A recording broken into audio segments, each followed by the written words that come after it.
Maladministration, I don't say that our administration is perfect. Yet, barring some countries, I think we are not worse off as compared to other countries.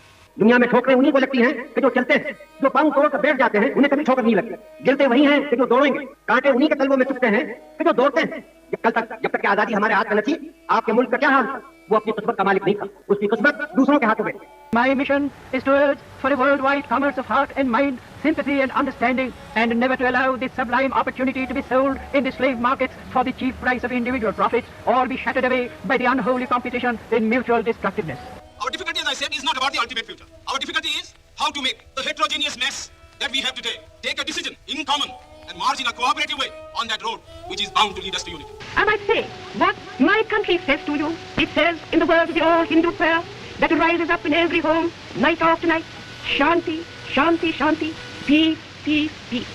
एक ऐसा कायदा अपने इस देश के लिए तैयार करें कि जिसमें इस देश के हर एक स्त्री और पुरुष को, हर एक मर्द और औरत को ये मालूम हो जाए, चाहे वो किसी भी मजहब का क्यों न हो, चाहे वो किसी भी सूबे का क्यों न हो, चाहे उसकी कोई भी दूसरी बातों में औरों के साथ फर्क क्यों न हो, कि उसके तमाम हक पूरी तरह से महफूज हैं, उसके सभी अधिकार और स्वतंत्र हर तरह से सुरक्षित हैं। असंगठित और कमजोर रहना पाप है। गुलामी सब कष्टों और पापों की जड़ है।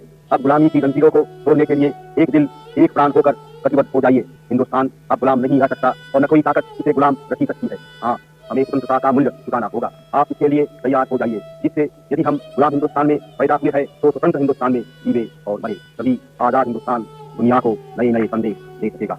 एक हाथ से तो ताली नहीं बन सकती है, मुझको सब हाथ मिले तब बड़ी ताली में बजा सकता हूँ और तब मैं सारी दुनिया को हंसा सकता हूँ। और पीछे दुनिया क्या कहेगी कि अगर कोई मुल्क को आज़ाद होना चाहिए तो हिंदुस्तान इस आज़ादी के लिए मुल्क है। और मेरी तो तमन्ना भी है, मेरी तो आशा भी है, ईश्वर से प्रार्थना भी है कि हिंदुस्तान ऐसा बने कि जिससे सारी दुनिया कहे कि अगर आज़ाद बनना है तो हिंदुस्तान के जैसे आज़ाद बनो। ऐसा करने में आप लोग बहुत बड़ा हिस्सा दे सकते हैं। सबके सब अपनी जगह पर अपने धर्म का पालन करें तो हिंदुस्तान जैसा मैं आपको कहता हूँ ऐसा बन सकता है। उसमें मुझको तनिक भी शंका नहीं है। आज मुल्क में जो एकता हुई है तो सैकड़ों साल पहले कभी नहीं थी।